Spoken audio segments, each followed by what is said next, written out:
Perkenalkan, nama saya Vincing Isapu. Saya adalah calon guru penggerak kelas 309 angkatan ke-11 dari Kabupaten Tulungagung.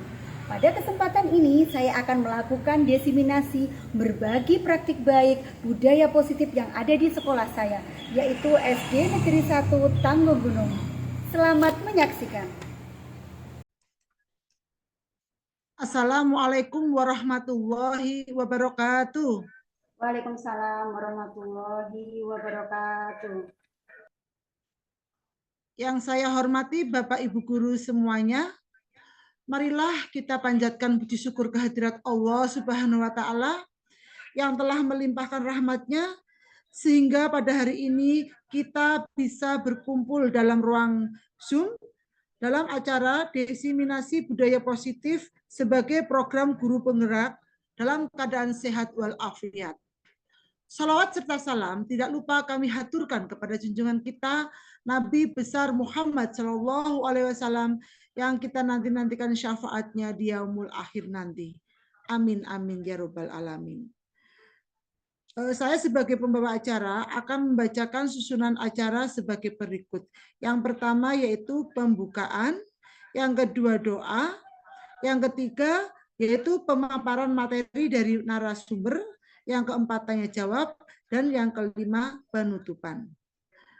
Marilah kita buka acara ini dengan pembacaan basmalah bersama-sama. Bismillahirrohmanirrohim. Acara yang kedua yaitu pembacaan doa. Marilah kita berdoa sesuai dengan keyakinan kita masing-masing. Berdoa dimulai.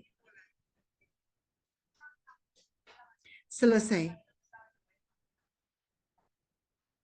Acara yang ketiga yaitu pemaparan materi dari narasumber, yaitu yang terhormat kepada Ibu Fing Ikaping sebagai narasumber, waktu dan tempat kami haturkan.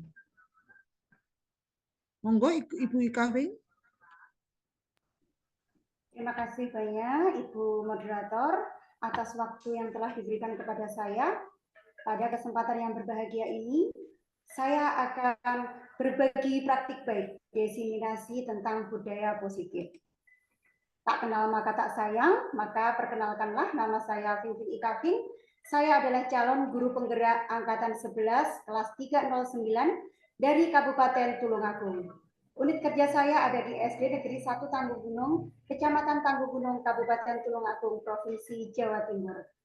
Baiklah Bapak Ibu semua, pada kesempatan ini mari kita sharing bersama, kita belajar bersama tentang budaya positif yang ada di sekolah. Ya, apa saja yang akan kita bahas selama 1 jam ke depan ini? Marilah kita simak bersama-sama. Next. Nah, di sini 1 jam ke depan ini kita akan belajar bersama, kita akan membahas yang pertama tentang disiplin positif. Kemudian yang kedua yaitu motivasi perilaku. Untuk yang ketiga yaitu 5 posisi kontrol kita sebagai guru. Yang keempat keyakinan kelas. Yang kelima yaitu segitiga restitusi dalam menyelesaikan masalah. Yang keenam yaitu budaya positif. Ketujuh kebutuhan dasar. Kedelapan yaitu perubahan paradigma. Penasaran apa isi dari materi kita pada kesempatan ini? Supaya lebih semangat lagi, sejenak kita ice breaking dulu agar lebih bersemangat lagi pada kesempatan yang berbahagia ini. Next.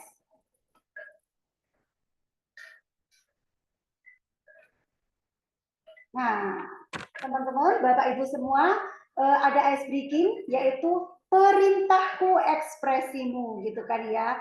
Perintahku ekspresimu. Ketika saya nanti memberikan perintah kepada Bapak Ibu semua, tolong tunjukkan ekspresi Bapak Ibu semua dalam ekspresi yang terbaik pokoknya ya.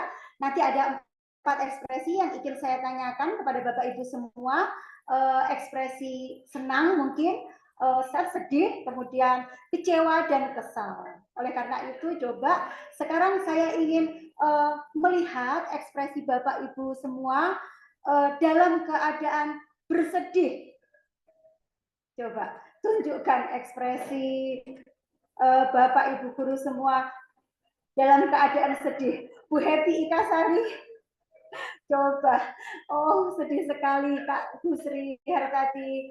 Bapak Denny, ekspresi sedihnya bagaimana Bapak? Mungkin kalau Bapak-bapak ini jarang bersedih, tapi saya yakin masih bisa menunjukkan ekspresi kesedihannya kepada saya. Oke, luar biasa. Coba setelah itu Bu Sri Hartati, ekspresi kecewa bagaimana Bu ketika kita merasa kecewa terhadap suatu hal? Oh, tidak seperti itu ya Bu Sri ya.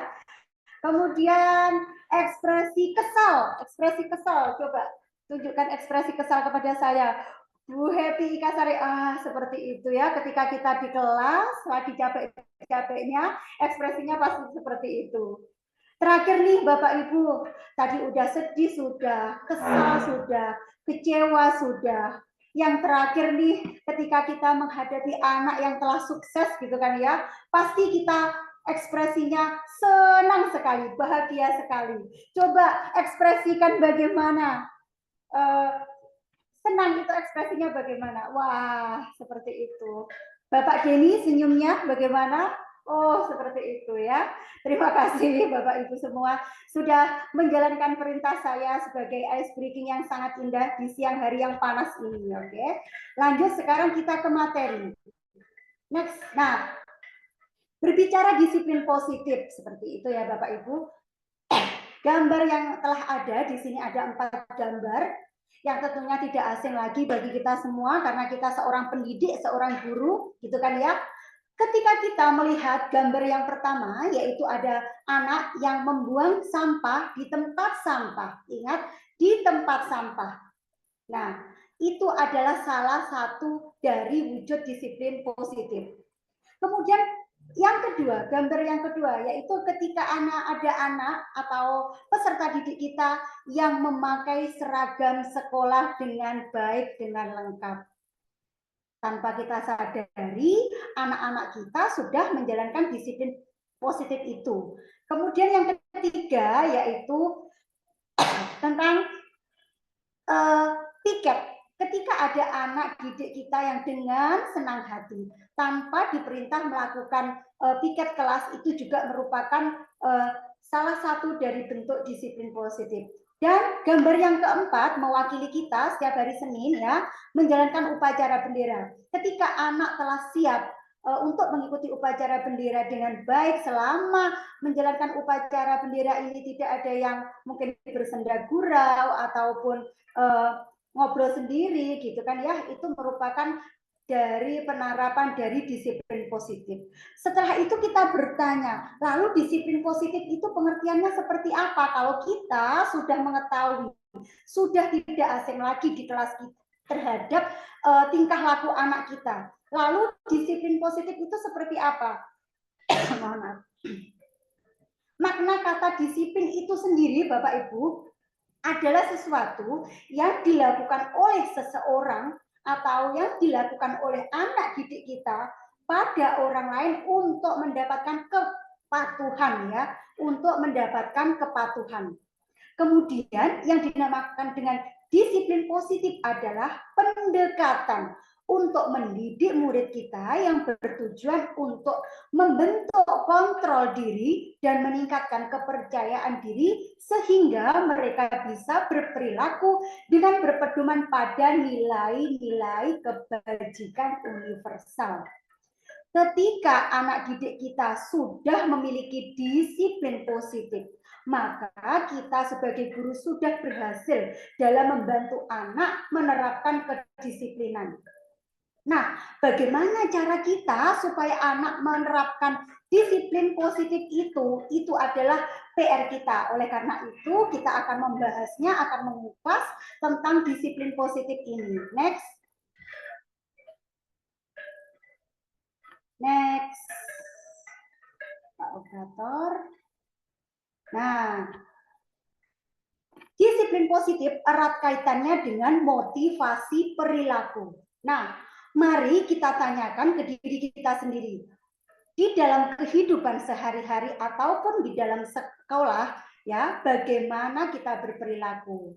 Mengapa kita melakukan sesuatu itu?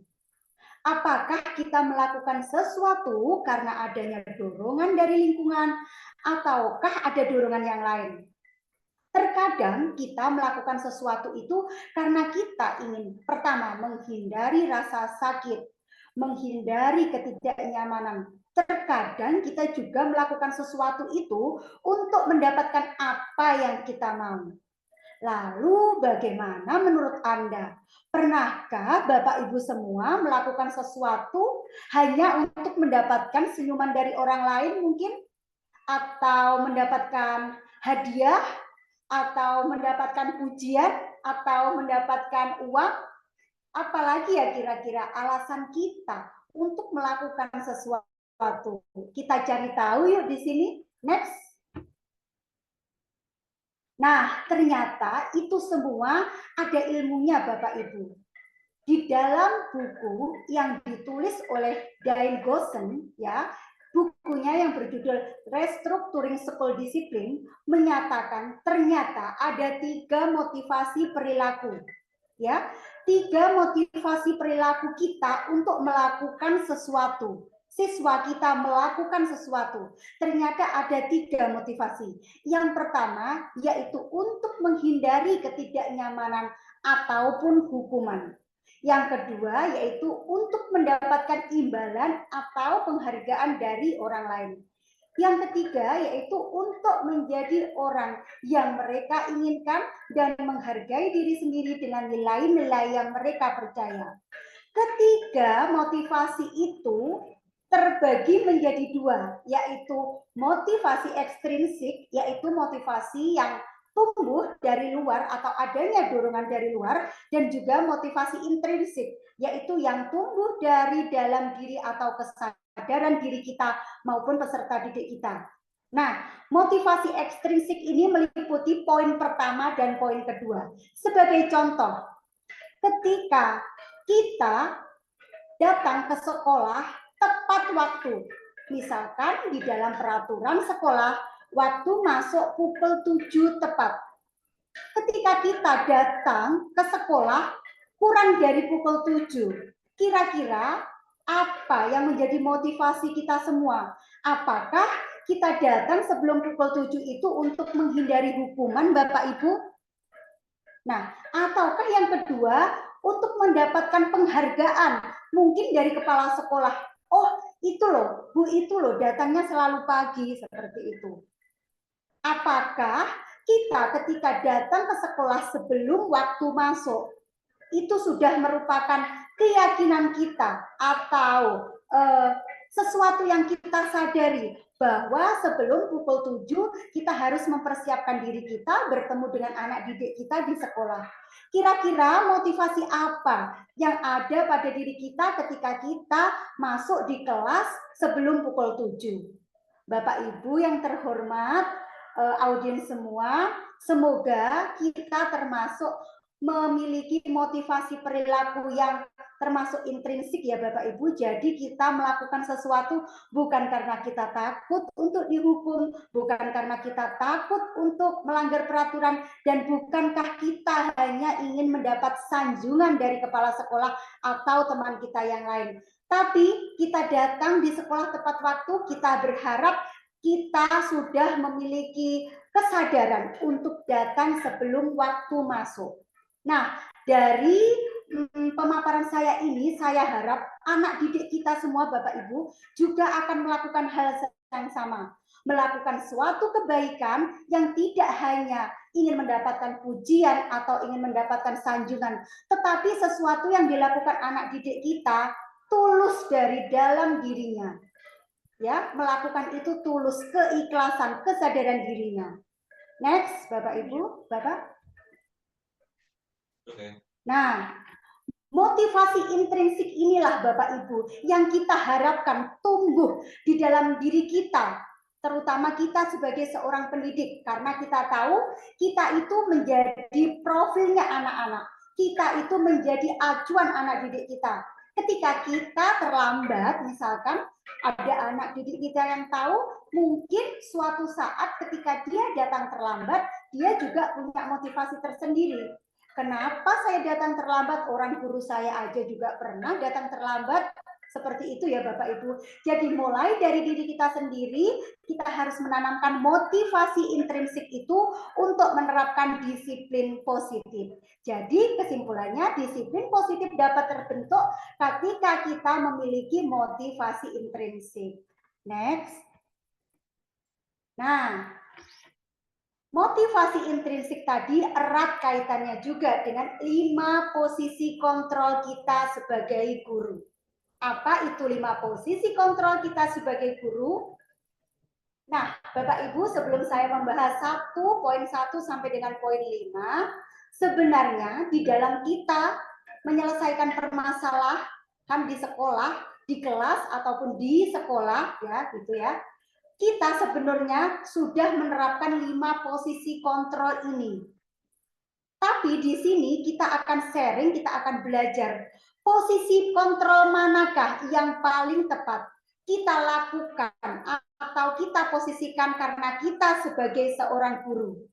Tak jarang Bapak Ibu, kita sebagai guru pernah melakukan posisi kontrol sebagai penghukum. Tak jarang juga kita sebagai guru melakukan posisi kontrol sebagai pembuat rasa bersalah ketika kita menyelesaikan masalah di kelas. Tak jarang juga tanpa kita sadari, Bapak Ibu ya, kita juga pernah melakukan posisi kontrol kita sebagai teman ketika kita menghadapi permasalahan bersama anak didik kita. Kemudian posisi kontrol berikutnya tanpa kita duga ya, tanpa kita sadari, yaitu kita menempatkan diri kita sebagai pemantau anak didik kita, Bapak Ibu ya. Dan yang terakhir yaitu kita juga pernah, meskipun tidak sering, tapi juga pernah menempatkan posisi kontrol yang terakhir yaitu sebagai manajer.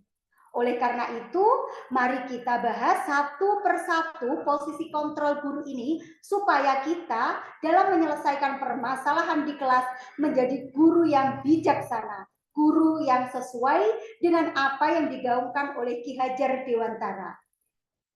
Next. Nah, perhatikan kasus berikut, Bapak Ibu, saya akan menayangkan video singkat di sini. Bapak Ibu cermati bersama. Nanti di video saya ini ada 5 orang guru yang mencoba menyelesaikan masalahnya.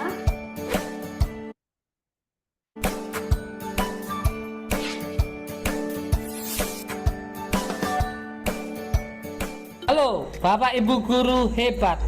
Video ini akan menampilkan 5 adegan interaksi guru dan murid. Silakan menonton dan merefleksikannya.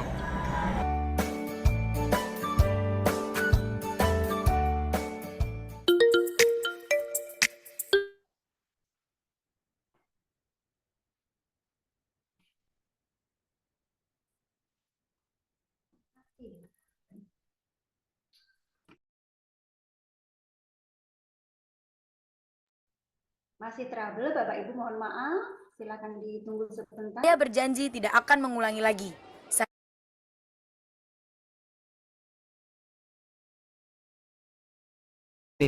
Silakan menonton dan merefleksikannya.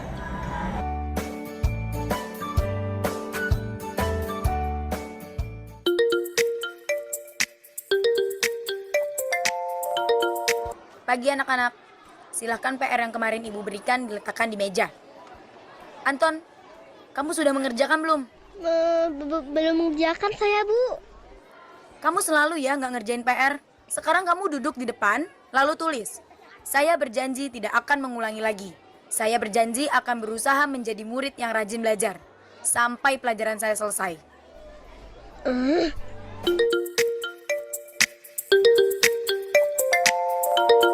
Pagi anak-anak, hari ini ada tugas ya?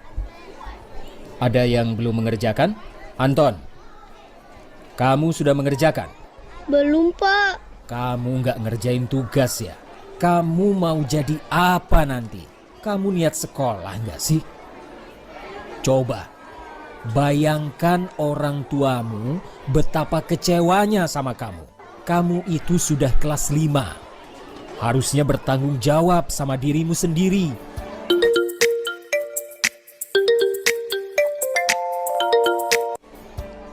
Maaf Bu, saya terlambat. Ya udah, nanti jangan diulangi lagi ya. Kalau kamu rajin, Ibu senang lihatnya. Ya, lain kali tepat waktu ya masuknya. Tos dulu dong. Kita kan teman. Wah, jadi kalau aku terlambat lagi, nggak apa-apa ya.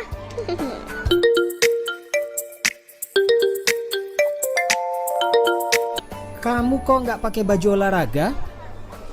Bapak catat, kamu sudah 3 kali loh nggak ikut olahraga bulan ini. Iya Pak, sudah 3 kali berarti saya dapat sanksi Pak.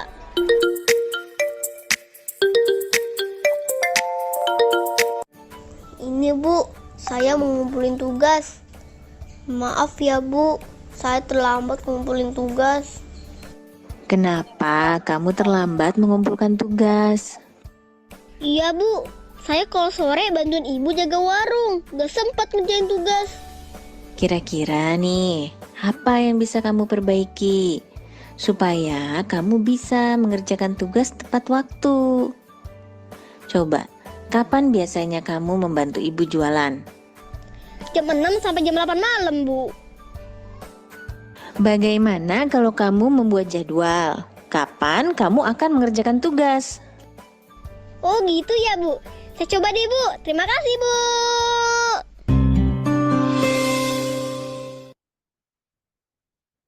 Nah, itu tadi Bapak Ibu beberapa posisi kontrol guru. Nah, ya, beberapa posisi kontrol guru yang dilakukan guru tersebut ketika melakukan permasalahan. Ayo, Pak Bo.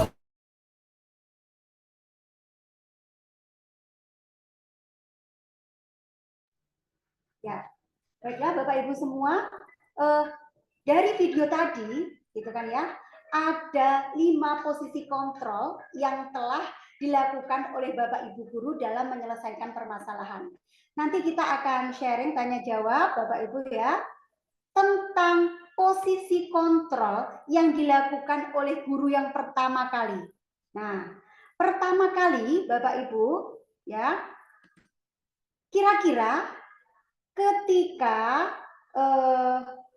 Anton tadi tidak mengerjakan PR, kemudian ibu guru berkata seperti itu tadi, kira-kira posisi kontrol guru yang mana yang dijalani oleh ibu guru tadi? Coba saya ingin tahu suaranya Bapak Nur Setiawan, kira-kira yang pertama tadi ketika ibu gurunya agak keras suaranya gitu ya, agak bentak-bentak gitu, kemudian diminta untuk menulis di papan tulis berapa kali gitu kan ya.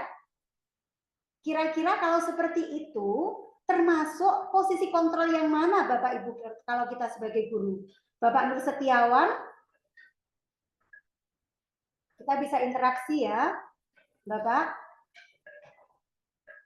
Kalau kita tadi ngomongnya tadi keras gitu kan ya, ya, bagaimana Bapak? Kira-kira dari video yang Bu Guru yang pertama tadi ketika Anton tidak mengerjakan tugas, kemudian Ibu tadi berkata dengan suara yang agak keras, kemudian meminta Anton untuk menulis seperti itu, saya akan mengerjakan tugas dengan baik itu, kemudian di depan sebanyak berapa kali, termasuk posisi kontrol yang apa ya Bapak? Coba. Saya agak, tidak apa-apa ya Bu, kalau saya salah. Oh iya Pak, kita sharing Pak di sini ya. Iya. Antara membuat merasa bersalah dan menghukum. Iya. Tapi kecenderungannya lebih ke menghukum.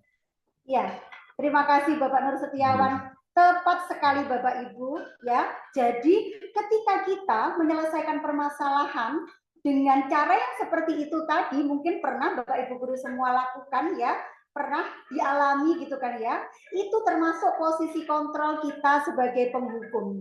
Nah, kalau kita sudah belajar nanti dari sini ya Bapak Ibu, berusaha sebaik mungkin kita sebagai seorang guru, jangan pernah melakukan posisi guru sebagai penghukum kita ketika kita melakukan menyelesaikan permasalahan di kelas. Karena apa Bapak Ibu? Ketika kita melakukan posisi kontrol guru sebagai penghukum, di situ biasanya ada dua Bapak Ibu ya, yang secara fisik maupun secara verbal penghukum itu. Fisik seperti apa?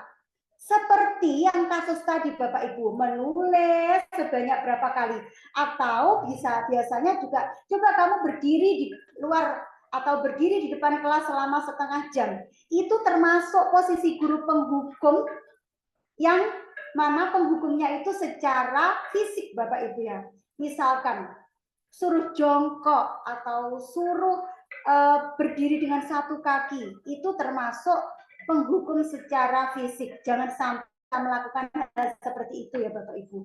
Kemudian ada lagi yang secara verbal gitu kan ya. Tidak melukai tetapi menyakiti Bapak Ibu. Nah, luka hati itu lebih lama sembuhnya daripada luka yang terlihat di luar ya Bapak Ibu. Jangan sampai kita melakukan seperti itu. Contohnya seperti apa ketika penghukum verbal itu? Kita mengucapkan kata yang bisa menyakiti anak didik kita. Masa gitu aja kamu tidak mampu? Masa gitu aja kamu tidak mengerjakan? Ngapain saja kamu di rumah? Misalkan seperti itu. Jangan sampai.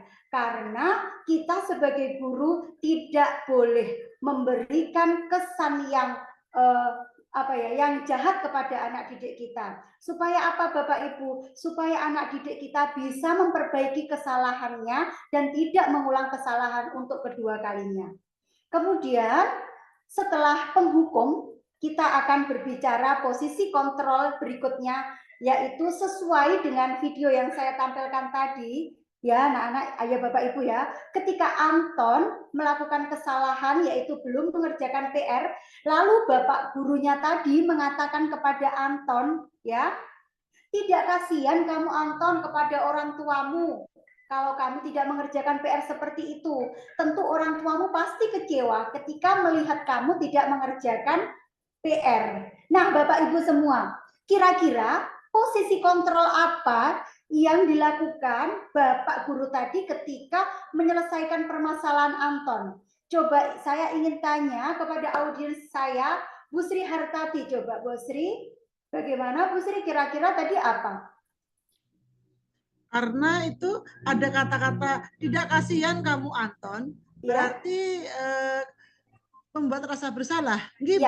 Yes, benar sekali Bu, benar sekali. Itu adalah salah satu bentuk dari pembuat merasa bersalah. Anak dibuat merasa sedih, merasa bersalah, merasa rendah gitu kan ya. Tidak boleh seperti itu Bapak Ibu. Kita harus bisa membangkitkan jiwa anak kita ketika dia sedang lemah. Makanya tidak boleh menjudge atau membuat merasa bersalah ketika dia melakukan kesalahan. Jangan sampai. Ini adalah pembelajaran untuk kita bersama. Kemudian ada video tadi, kisah yang ketiga, yaitu ketika ada anak yang tidak mengerjakan PR, kemudian bu gurunya dengan senangnya mengatakan seperti ini, kita kan teman, gitu kan ya, sambil tos mungkin.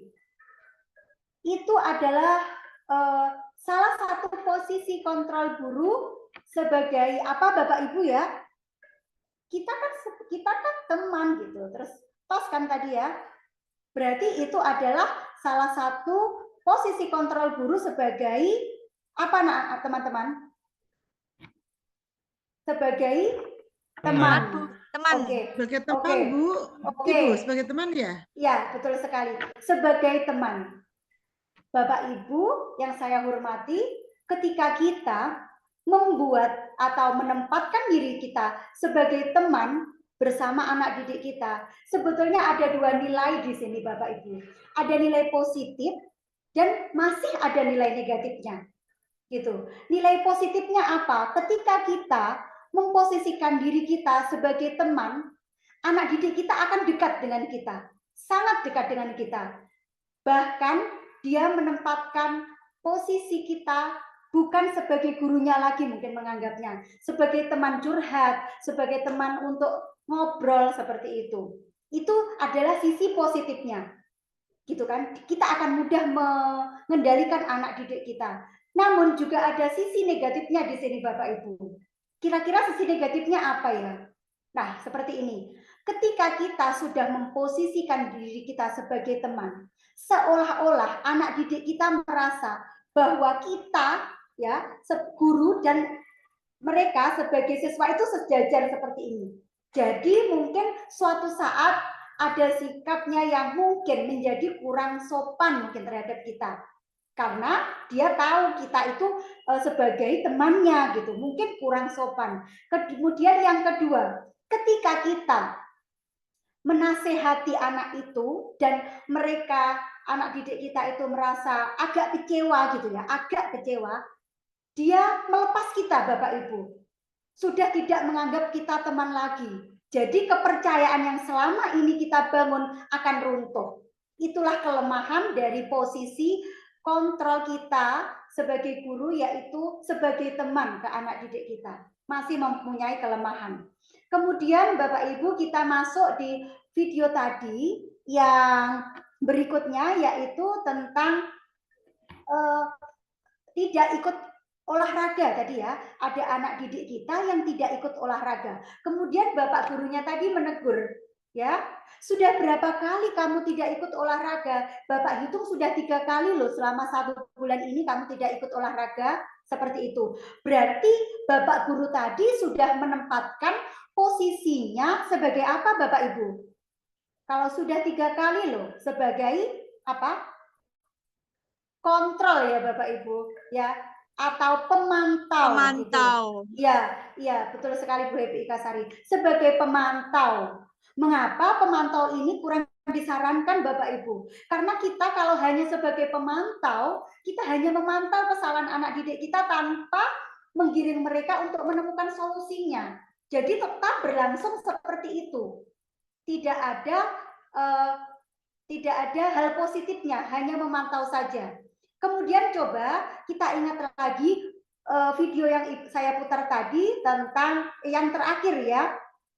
Jadi ketika si anak tidak mengerjakan PR, kemudian bu guru tadi bertanya alasannya apa, kemudian apakah anak itu merasa sudah tidak mentaati dari peraturan kelas, kemudian ibu guru tadi yang perlu digarisbawahi ya Bapak Ibu, ibu guru tadi berkata seperti ini,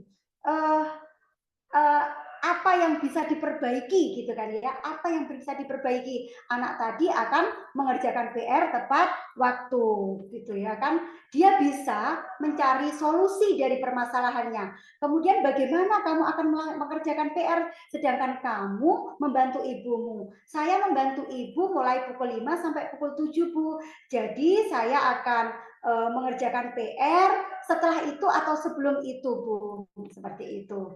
Jadi di situ bu guru tadi tidak hanya berperilaku sebagai pemantau saja, tidak, juga tidak sebagai teman, tapi dia berlaku atau memposisikan dirinya sebagai manajer. Seperti itu ya Bapak Ibu. Oleh karena itu kita harus berusaha menjadi manajer ketika kita menghadapi suatu permasalahan. Next. Nah, keyakinan kelas seperti itu ya. Adalah apa Bapak Ibu? Pernyataan-pernyataan yang disepakati bersama oleh guru dan murid untuk menjadi pedoman dalam bersikap dan berperilaku di kelas. Keyakinan kelas ini dibuat oleh siapa Bapak Ibu? Bukankah dibuat oleh kita? Tidak. Tapi kesepakatan kelas atau keyakinan kelas ini dibuat bersama-sama antara kita sebagai guru dan juga anak didik kita. Nah, biasanya keyakinan kelas ini sangat besar.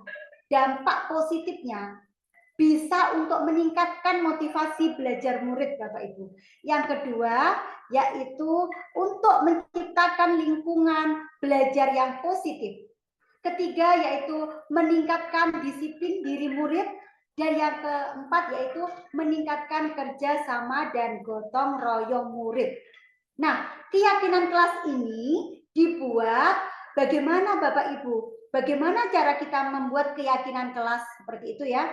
Nah, sebelum kita membuat keyakinan kelas dan kapan waktu yang tepat, Bapak Ibu, waktu yang tepat untuk membuat keyakinan kelas di sini, kalau saya ya Bapak Ibu sarankan yaitu ketika kita masuk di tahun pelajaran baru. Biasanya ada di bulan Juli Bapak Ibu ya. Ketika kita masuk bertemu dengan anak-anak kita yang baru, sambil kita menyelami sikap bagaimana keinginannya, maka kita bisa membuat keyakinan kelas ini. Pertama, saya akan sharing apa sih yang kalian suka anak-anak, gitu kan ya. Ketika kita belajar di sini, situasi seperti apa yang kalian inginkan anak-anak, seperti itu.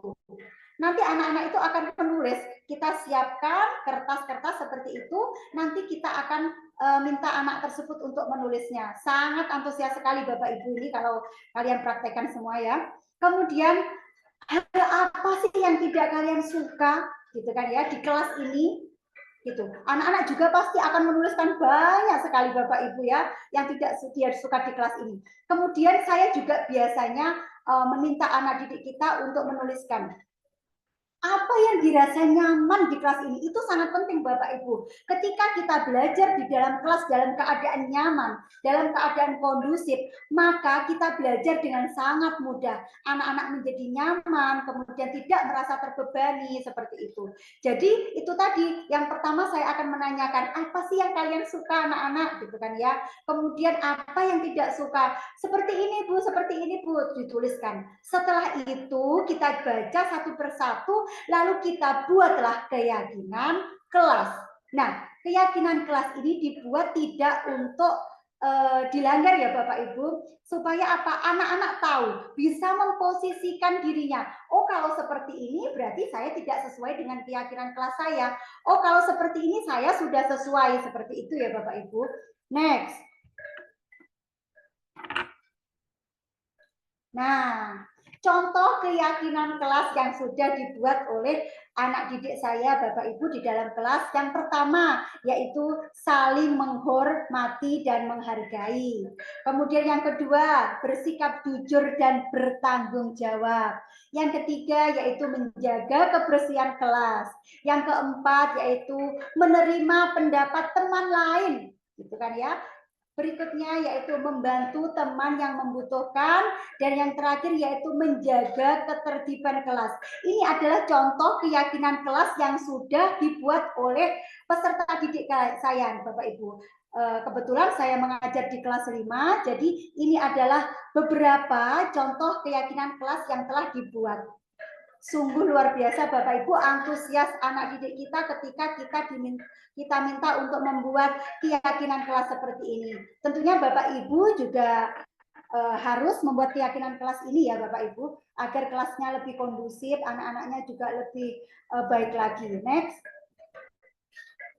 Nah, ini adalah contoh keyakinan kelas yang sudah saya buat dengan anak didik kita, kemudian ditempel Bapak Ibu ya, di papan yang telah kita sediakan. Tujuannya untuk apa?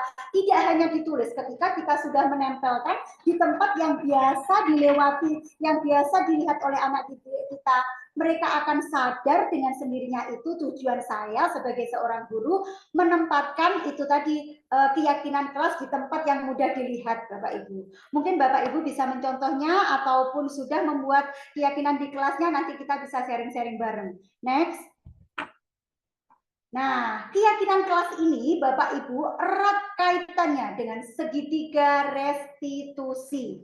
Nah, dinamakan segitiga restitusi karena nanti ada 3 bagian yang akan kita bahas, ya, mulai dari validasi tindakan yang salah, kemudian menanyakan keyakinan atau menstabilkan identitas. Nah, nanti kita akan membahas satu persatu di sini. Next. Nah, pengertian dari segitiga restitusi. Mengapa kita sebagai seorang guru, Bapak Ibu ya, harus benar-benar paham, harus mau belajar tentang apa itu segitiga restitusi. Kita bahas di sini bersama-sama. Segitiga restitusi merupakan salah satu cara ya untuk memperbaiki diri, untuk mewujudkan kedisiplinan diri. Bapak Ibu, sungguh tidak mungkin ya ketika kita berada di kelas gitu kan ya, baik itu di kelas kecil maupun di kelas besar. Maksudnya apa? Di jenjang SD, TK, SD, SMP, SMA, Bapak Ibu, kita tidak menemukan permasalahan itu, tidak mungkin Bapak Ibu ya. Kita pasti mempunyai permasalahan yang dihadapi anak didik kita. Nah, lewat segitiga restitusi ini, saya harap kita belajar anak yang melakukan kesalahan akan bisa menuju ke kelompoknya, menuju ke teman-temannya dengan harapan yang lebih baik lagi. Tidak ada label anak nakal di sini, tidak ada label anak jahil di sini, tidak ada Bapak Ibu. Ketika kita bisa menerapkan segitiga restitusi ini, karena anak ini nanti akan berubah Bapak Ibu. Anak yang membuat kesalahan akan bisa menyelesaikan permasalahannya dan bisa diterima di kelompoknya lagi, di kelasnya, seperti itu. Nah, segitiga restitusi ini adalah proses menciptakan kondisi bagi murid untuk, nah ini Bapak Ibu yang perlu kita garis bawahi, yaitu untuk memperbaiki kesalahannya sehingga karakter mereka menjadi lebih kuat. Karakter apa Bapak Ibu yang lebih kuat? Karakter positif dari anak itu, bukan karakter yang negatifnya tadi. Yang negatifnya sudah kita buang, sudah kita hilangkan, menjadi karakter positif yang lebih kuat ketika kembali ke kelompoknya. Jadi mereka merasa tidak diasingkan lagi, tidak diterima lagi, tidak Bapak Ibu. Ketika sudah kembali ke teman-temannya, mereka akan lebih dihormati lagi karena dia sudah memperbaiki kesalahannya. Begitu. Ada 3 gambar di sini Bapak Ibu. Yang pertama yaitu ketika ada anak yang apa itu Bapak Ibu? Bertengkar ya. Nah, anak yang bertengkar dengan temannya mungkin. Itu sering kita lihat loh di dalam kehidupan sehari-hari ya. Kemudian yang kedua yaitu ada anak yang sedang apa itu namanya bermasalah, kemudian gurunya bertanya, bagaimana ini gitu kan ya. Kemudian bandingkan dengan gambar yang ketiga Bapak Ibu, ketika ada anak yang mengalami permasalahan, entah itu dengan keluarganya, entah itu dengan temannya, entah itu dengan guru yang lain mungkin Bapak Ibu ya. Lalu ada seorang guru yang dengan lembut mendekat, kemudian mencari tahu permasalahannya, kemudian menenangkan anak itu. Kira-kira Bapak Ibu, kita sebagai guru dari ketiga gambar itu sebagai apa? Bertindak yang mana Bapak Ibu? Lebih tepatnya ke gambar yang nomor 3 ya Bapak Ibu ya. Nah, kita akan membahas tentang segitiga restitusi melalui gambar ini Bapak Ibu. Next. Nah, gambar tahapan segitiga restitusi yang pertama yaitu menstabilkan identitas. Kemudian yang kedua ada validasi tindakan yang salah. Kemudian yang ketiga yaitu menanyakan keyakinan. Next, kita bahas satu persatu Bapak Ibu. Nah, menstabilkan identitas, tahapan segitiga restitusi yang pertama. Apa sih tujuan kita melakukan atau menstabilkan identitas Bapak Ibu? Yaitu tujuan kita ketika anak yang bersalah itu kita bisa merubah orang yang merasa gagal tadi karena berbuat salah tadi menjadi orang yang sukses. Kita harus mampu meyakinkan kepada mereka, misalnya dengan berkata, saya pernah kok melakukan hal seperti kalian ketika ibu guru SD dulu, gitu kan ya. Nah, ketika seorang dalam kondisi emosional, anak didik kita emosi, gitu kan ya, maka otak mereka tidak mampu berpikir secara rasional Bapak Ibu. Kondisi ini sangat tepat kita gunakan untuk apa? Menstabilkan identitas. Kita menenangkan anak didik kita terlebih dahulu. Ya, kita bantu menenangkan mereka untuk mencari solusi dari permasalahannya. Tidak berat sebelah ketika kita akan menyelesaikan permasalahannya. Jangan karena anak itu sudah di label mungkin tadi ya sering buat onar, lalu kita sudah mengecap anak itu pasti kamu ya, itu tidak boleh Bapak Ibu ya. Kita harus bersikap adil di sini ketika kita akan melaksanakan atau menyelesaikan permasalahan dengan menstabilkan identitas tadi Bapak Ibu. Next, tahapan segitiga restitusi yang kedua yaitu validasi tindakan yang salah. Ketika ada anak yang bermasalah ya, Ketika kita menolak murid yang berbuat salah tadi, maka mereka akan tetap dalam masalah. Ya, yang lebih diperlukan ketika ada siswa kita yang melakukan masalah, yaitu kita harus pahami dulu alasan mereka berbuat kesalahan, Bapak Ibu. Kita harus tanya terlebih dahulu, apa alasan kamu melakukan ini, anak-anak? Apa gitu kan ya? Kita harus cari tahu lebih dalam lagi ketika ada anak yang melakukan kesalahan. Dan masalah itu harus kita pecahkan, Bapak Ibu ya, supaya anak tadi tidak tetap melakukan kesalahan kedua kalinya. Next, kita akan membahas tahapan segitiga restitusi yang ketiga, yaitu menanyakan keyakinan kelas. Ketika kita sudah mengetahui permasalahannya, anak tersebut sudah mengakui kesalahannya atau sudah merasa bahwa ia membuat kesalahan, langkah berikutnya yaitu menanyakan keyakinan kelas. Kita sebagai guru harus bersikap seperti itu, Bapak Ibu. Kira-kira seperti ini bisa. Kira-kira keyakinan kelas apa yang telah kalian langgar ketika kalian melakukan itu tadi? Coba, gitu ya. Dari situ anak akan berpikir, oh berarti saya melanggar keyakinan kelas yang ini, Bu, seperti itu. Itu yang kita harapkan. Karena dengan anak memahami kesalahannya, tahu kesalahannya, dia akan mencari solusi. Kita akan mendampinginya untuk mencari solusi dari permasalahan yang diinginkan. Dengan mengetahui solusinya atau mencari solusinya bersama dengan kita, anak tersebut akan menjadi anak yang lebih baik lagi, Bapak Ibu. Itu harus kita yakini.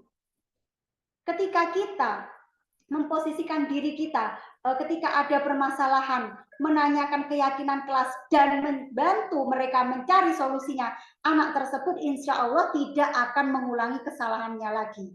Sebelum kita belajar tentang segitiga restitusi, mungkin di kelas Bapak Ibu ya, kita asal-asalan saja dalam menyelesaikan permasalahannya. Tapi bukannya permasalahan ini selesai, hari berikutnya mungkin masih terulang lagi. Ketika kita sudah belajar tahapan segitiga restitusi ini, Bapak Ibu, kita akan bisa mengkondisikan murid kita menjadi yang lebih baik lagi, tidak mengulangi kesalahan untuk kedua kalinya. Tentu tidak dengan paksaan. Ini yang harus digarisbawahi, Bapak Ibu. Ketika anak sudah paham akan kesalahannya dan tidak akan mengulangi lagi, itu tidak ada paksaan. Itu yang kita harapkan. Karena ketika sudah ada dari dalam dirinya, gitu kan ya, anak tersebut akan mudah mengingatnya, Bapak Ibu. Oh, saya tidak mengulangi lagi. Karena dia sudah sadar, tidak dengan paksaan, tidak dengan karena anak itu takut dengan kita, tidak. Karena ketika anak ini takut dengan kita, mungkin di kelas kita baik. Coba kalau di luar, karena tidak ada kita, mungkin seperti itu. Di kelas 5 baik, bagaimana di kelas 6? Kalau dia takutnya hanya dengan kita, seperti itu. Jadi tahapan segitiga restitusi ini harus benar-benar kita pahami, Bapak Ibu ya. Next. Nah, di sini perhatikan video di bawah ini, Bapak Ibu. Ini ada salah satu permasalahan di kelas saya. Di sini saya mencoba menyelesaikan permasalahan tersebut menggunakan segitiga restitusi. Bisa diputar, Bapak Operator?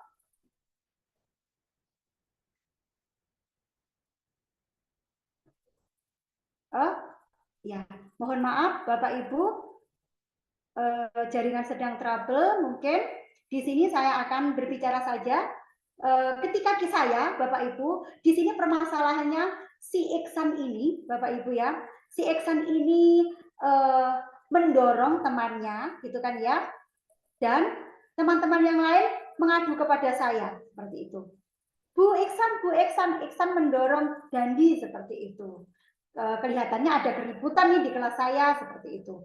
Lalu saya memanggil Iksan, saya ajak ngobrol di tempat di kelas gitu kan ya, ketika anak-anak tidak ada, saya menanyai Iksan, bagaimana tadi permasalahannya Iksan gitu kan ya.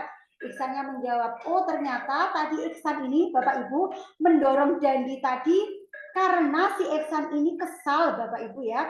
karena buku pelajaran yang telah dia kerjakan gitu ya, tugas yang sudah dia kerjakan diambil paksa gitu kan ya oleh temannya yang bernama Dandi. Tentu si Iksan tidak terima ya Bapak Ibu ya, karena pekerjaannya dicontek oleh Dandi tanpa izin terlebih dahulu kepada Iksan. Iksan juga gitu. Tidak sengaja Bu, saya mendorong Dandi karena saya kesal Bu, seperti itu. Karena pekerjaan saya dibawa oleh Dandi tanpa sepengetahuan saya. Kemudian dari situ saya mencoba mencari tahu lagi. Oh iya Iksan, tadi bayangkan Iksan, jika kamu tidak mampu menahan diri kamu, kira-kira apa yang kamu lakukan? Mungkin saya tadi Bu, akan memukul Bu, seperti itu. Tidak boleh ya Iksan ya. Kamu sudah baik, kamu sudah bisa menahan diri kamu untuk tidak melakukan hal yang lebih buruk lagi, gitu kan ya. Kemudian kira-kira tadi ketika kamu mendorong temanmu, keyakinan kelas apa ya Iksan yang telah kamu langgar, seperti itu. Lah, Iksan tadi berpikir Bapak Ibu dengan muka yang sangat sedih gitu kan ya. Saya sebetulnya juga tidak tega gitu kan ya. Itu Bu, saya tidak menghormati teman saya tadi gitu ya. Saya berbuat kasar Bu. Iya, berarti kamu sudah melanggar kesepakatan kelas atau keyakinan kelas yang kita buat ya Iksan. Ya, kemudian langkah apa Iksan yang harus kamu lakukan gitu. Saya memancing seperti itu Bapak Ibu. Tidak langsung saya mencarikan solusinya, tidak. Kemudian Iksan berpikir sejenak Bapak Ibu sambil muka sedih gitu. Iya Bu, lain kali ketika pekerjaan saya diambil oleh teman saya akan lapor aja deh ke Bu Guru gitu. Saya tidak akan mendorong-dorong teman saya lagi. Oh seperti itu ya Iksan ya. Iya Bu, saya menyesal Bu, seperti itu. Itu kata Iksan dengan wajah yang sangat-sangat sedih. Dari situ Bapak Ibu kita belajar bahwa ketika kita memberikan jembatan kepada anak didik kita untuk menemukan sendiri solusi atas permasalahan yang dibuat melalui segitiga restitusi, Iksan ini menjadi sadar dengan sendirinya Bapak Ibu ya, melakukan suatu yang salah kemudian dia bisa memperbaiki kesalahannya dengan sendirinya, dengan hati yang tulus, tidak dengan paksaan ataupun dengan keinginan saya, tidak. Saya harap Bapak Ibu juga seperti itu ketika menghadapi permasalahan di dalam kelas ya Bapak Ibu. Next.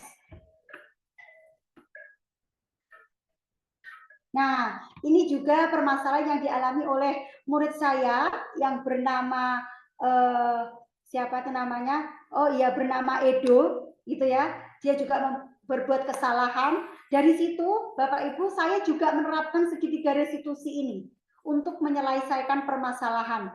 Dan saya bisa merasakan Bapak Ibu ya, ketika saya menyelesaikan permasalahan gitu kan ya, di kelas saya menggunakan segitiga restitusi ini, dampaknya sungguh luar biasa Bapak Ibu. Saya menjadi terharu gitu kan ya, melihat anak didik saya mengakui kesalahannya dan dia mencari sendiri solusinya. Ya Bu, lain kali saya tidak seperti ini, saya minta maaf gitu kan ya. Itu saya sangat terenyuh sekali Bapak Ibu. Begitu luar biasa dampak dari segitiga restitusi ini. Mungkin lain waktu Bapak Ibu bisa mempraktekannya di kelas ya. Next. Nah, keterkaitan antar materi. Itu filosofi pendidikan menurut Ki Hajar Dewantara, kemudian budaya positif, kemudian visi dari guru penggerak, dan nilai dan peran dari guru penggerak. Nanti kita akan bahas di slide berikutnya. Next. Nah, budaya positif ini Bapak Ibu ya, sesuai dengan filosofi pendidikan menurut Ki Hajar Dewantara, kemudian sesuai juga dengan visi dari guru penggerak dan juga nilai dan peran guru penggerak. Next. Nah, di sini Bapak Ibu, mengapa saya membuat tangga seperti ini? Kalau pemikiran saya Bapak Ibu, tujuan kita mengajar di sini yaitu sesuai apa yang sudah digaungkan oleh Bapak pendidikan kita, yaitu Bapak Ki Hajar Dewantara. Apa yang setelah beliau gaung-gaungkan selama ini Bapak Ibu guru? Jadi kita sebagai guru harus bisa menjadi guru atau mendidik murid kita agar murid kita apa Bapak Ibu? Memperoleh kebahagiaan Bapak Ibu ya, dan keselamatan di dalam hidupnya. Kebahagiaan itu yang harus kita garis bawahi. Jadi di dalam belajar kita harus membuat bagaimana anak didik kita kerasan di kelas, merasa rindu dengan kita sebagai guru gitu kan ya, menjadi cinta dengan kita, cinta dengan lingkungan sekolahnya ya, seperti itu. Kita harus bisa memposisikan diri kita dirindukan ya, kemudian dinanti-nantikan oleh anak didik kita seperti itu. Nah, di situ untuk mencapai apa yang telah digaungkan oleh Bapak Ki Hajar Dewantara, ada apa saja Bapak Ibu? Tentu ada peran kita.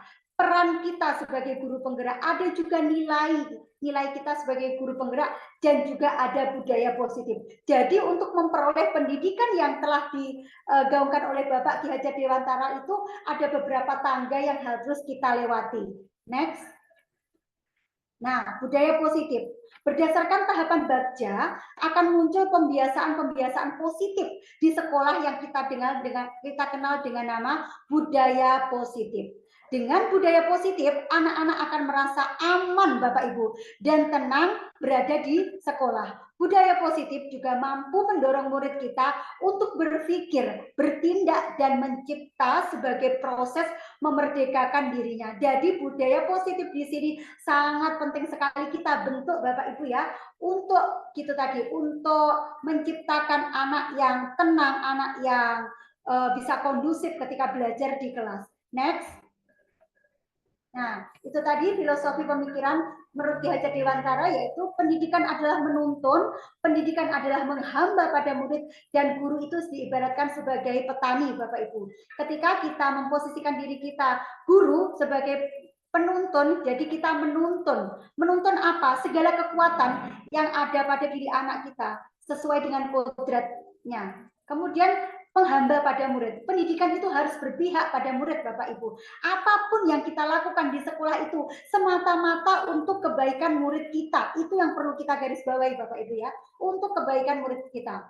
Berikutnya yaitu guru diibaratkan sebagai petani. Ketika kita menghadapi anak didik kita yang beragam, tidak boleh kita menyamaratakan itu, tidak boleh. Kita harus mengetahui apa kebutuhan anak didik kita dan juga harus bisa membuat setelah kita mengetahui permasalahannya, kita harus bisa mencarikan solusinya seperti itu. Kita harus bisa merawat anak didik kita seperti kita merawat tanaman. Berbeda menanam jagung dengan menanam padi. Itu yang diibaratkan ya Bapak Ibu. Kita harus bisa membeda-bedakan. Harus bisa menciptakan suasana yang berdiferensiasi, pembelajaran yang berdiferensiasi untuk mewujudkan pendidikan yang sesuai dengan pemikiran Ki Hajar Dewantara. Next. Nah, nilai dan peran guru penggerak yaitu ada mandiri, reflektif, inovatif, kolaboratif, berpihak pada murid. Kemudian peran dari guru penggerak yaitu menjadi pemimpin pembelajaran, menjadi coach bagi guru lain, mendorong kolaborasi dan mewujudkan kepemimpinan murid, serta menggerakkan komunitas praktisi. Next. Visi guru penggerak seperti itu. Di sini ada visi-visi. Kita sebagai guru harus memiliki visi untuk menciptakan lingkungan yang kita inginkan Bapak Ibu, untuk menciptakan sesuatu yang diharapkan untuk anak didik kita. Nah, next. Nah, kemudian ada 5 kebutuhan dasar manusia, Bapak Ibu. Apa itu 5 kebutuhan dasar manusia? Ada kebutuhan untuk bertahan hidup. Nah, dari 5 kebutuhan ini kita harus paham. Maksudnya apa, Bapak Ibu, kita mempelajari ini? Jadi kita harus paham kebutuhan-kebutuhan yang dibutuhkan oleh anak didik kita. Ada 5 ini, Bapak Ibu. Kebutuhan bertahan hidup, seperti apa? Makanan pokok, sandang pangan, seperti itu. Kemudian kebutuhan kasih sayang dan rasa diterima. Ketika kita memberikan kasih sayang, orang tuanya memberikan kasih sayang, insya Allah belajarnya juga lebih baik lagi anak Bapak Ibu ya. Anak didik kita belajar itu dalam kondisi yang senang, bahagia. Karena apa? Karena mereka mendapatkan kasih sayang dan juga diterima oleh orang di sekelilingnya. Seperti siapa? Seperti kita dan seperti orang tuanya di rumah. Kemudian yang ketiga yaitu kebutuhan akan kebebasan. Anak itu juga harus mendapatkan kebebasan Bapak Ibu, bebas berekspresi, bebas menyampaikan pendapat, bebas menyampaikan keinginannya di dalam kelas itu. Kemudian berikutnya yaitu kebutuhan akan kesenangan. Nah, jadi kebutuhan akan kesenangan ini juga harus kita perhatikan Bapak Ibu. Oh, anak saya yang ini kesenangannya belajar itu seperti ini loh, audio, mendengar. Yang satunya visual gitu ya. Gitu. Jadi kita harus benar-benar memahami kebutuhan ini. Kemudian kebutuhan yang terakhir yaitu kekuasaan. Bapak Ibu, ketika anak didik kita ingin mendapat kesuksesan, misalkan ingin mendapat peringkat pertama gitu ya, harus kita apresiasi Bapak Ibu. Harus kita apresiasi kesuksesan itu. Karena apa? Dia membutuhkan kekuasaan Bapak Ibu. Dia merasa puas jika telah mencapai sesuatu yang diinginkan. Itu adalah beberapa atau 5 kebutuhan dasar manusia atau dasar anak didik kita yang harus kita penuhi. Kita sebagai guru harus paham ini. Next. Nah, perubahan paradigma, pembelajaran ini merupakan pergeseran Bapak Ibu antara stimulus dan respon menjadi teori kontrol ya. Karena dengan kontrol diri kita bisa, anak-anak bisa memposisikan dirinya menjadi anak didik insan yang lebih baik lagi. Next. Nah, Bapak Ibu, itulah materi yang bisa saya sampaikan mulai dari awal sampai di akhir tadi. Saya berharap ilmu yang kita peroleh hari ini bisa berguna untuk Bapak Ibu, kemudian bisa berguna untuk orang lain. Karena saya meyakini buah dari ilmu itu bukanlah pengetahuan saja Bapak Ibu. Karena buah dari ilmu itu adalah sebuah tindakan. Terima kasih, kita harus merawat tanaman sama dengan merawat murid kita. Harus dengan telaten akan menghasilkan bunga-bunga yang indah. Terima kasih, itu saja yang dapat saya sampaikan. Salam guru penggerak, tergerak, bergerak, menggerakkan. Terima kasih Ibu Moderator. Salam. Terima kasih. Demikianlah pemaparan dari narasumber Ibu Fing Ika Fing. Ini waktunya tinggal 3 menit ya. Untuk sesi pertanyaan, waktunya tinggal 3 menit, berarti Iya, berapa pertanyaan saja. Ibu narasumber? Bagaimana? Kita sharing saja, Bu. Kita sharing sharing saja. saja. Ya. Iya. Barangkali ada yang mau menambahkan, silakan Bapak Ibu yang terhormat. Monggo.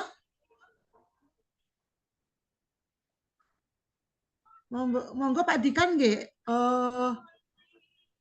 Monggo. Ya, terima kasih ya Allah, pemaparan yang luar biasa. Kita beri tepuk tangan buat narasumber kita. Terima kasih Bapak Sony. Ya, perkenalkan saya Akbar Sony dari SMP 2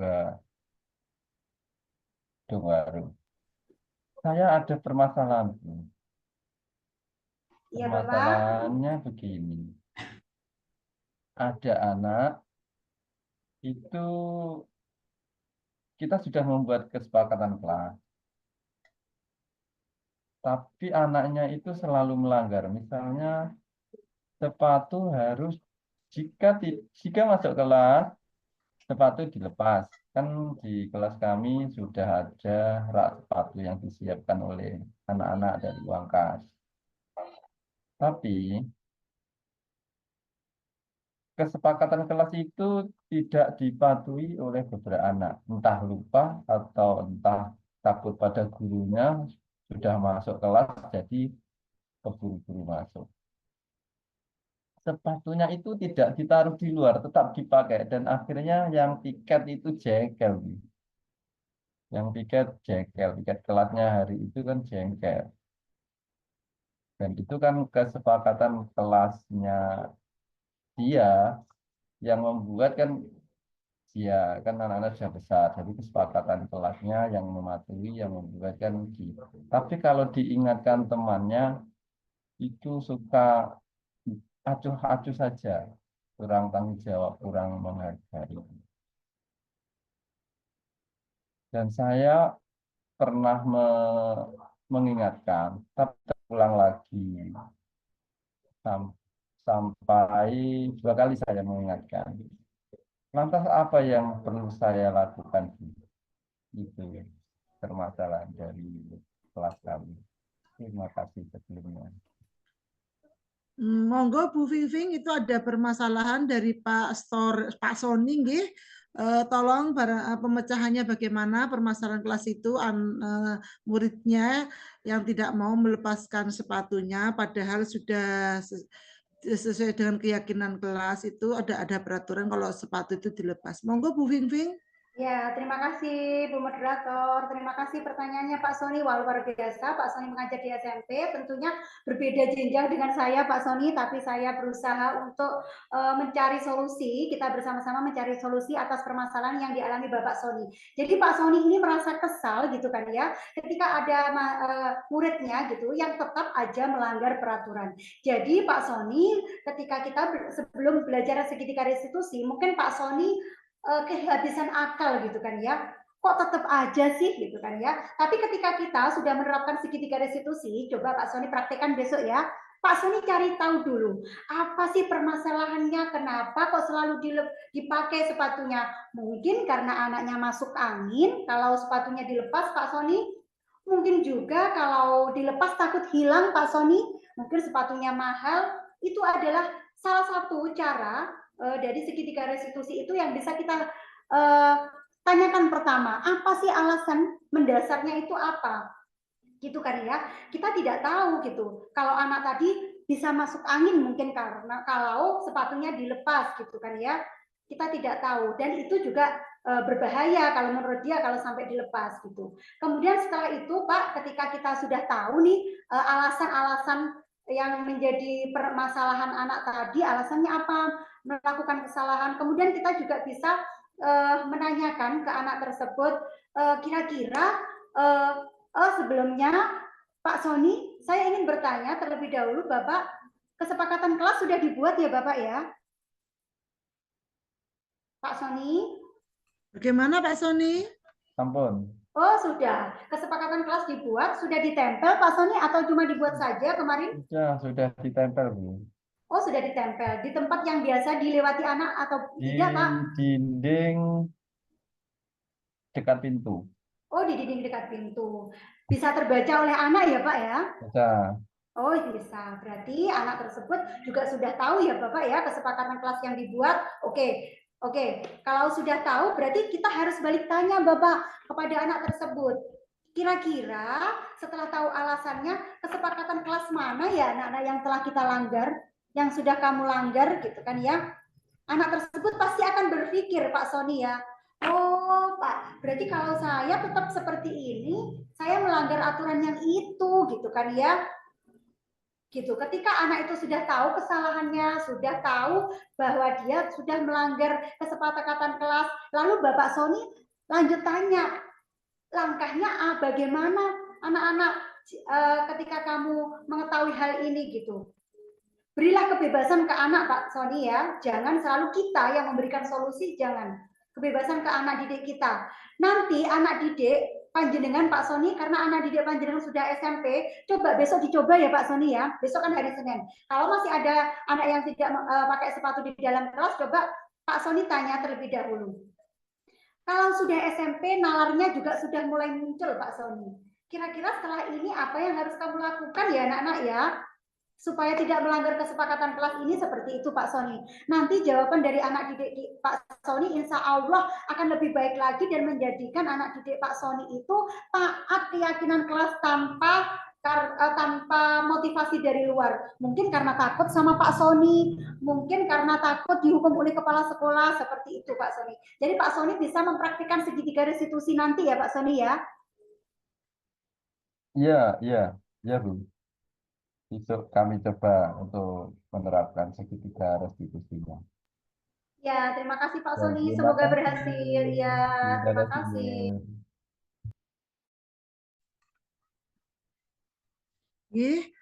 Demikianlah jawaban dari Ibu Vingving. Bagaimana Pak Sony? Sudah puas nggih? Nggih, sampun Bu. Nggih. Ada yang mau sharing lagi? Bagaimana Bapak Ibu? Kelihatannya tidak ada ya, karena ini juga waktunya juga sudah melebihi. Nggih.